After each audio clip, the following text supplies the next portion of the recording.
سمیع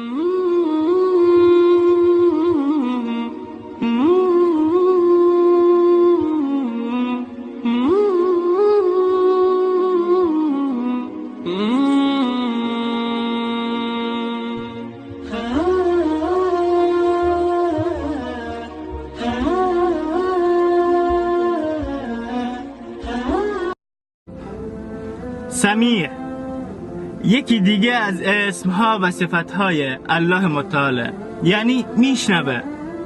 چه در قلبت صداش کنی چه داد بزنی فرقی نمیکنه. اگر تمام انسانها در یه جا جمع بشن و در یه لحظه الله متعال رو صدا بزنن، الله متعال صدای همشون رو در یه لحظه میشنوه. صدای پای مورچه که در دل کوه راه میره رو میشنوه.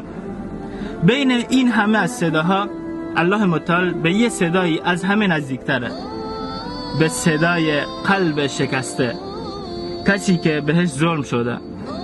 رسول الله علیه السلام میفرمایند دعای کسی که بهش ظلم شده مستجاب میشه، حتی اگه کافر باشه. سلام علیکم. حتی اگه کافر باشه.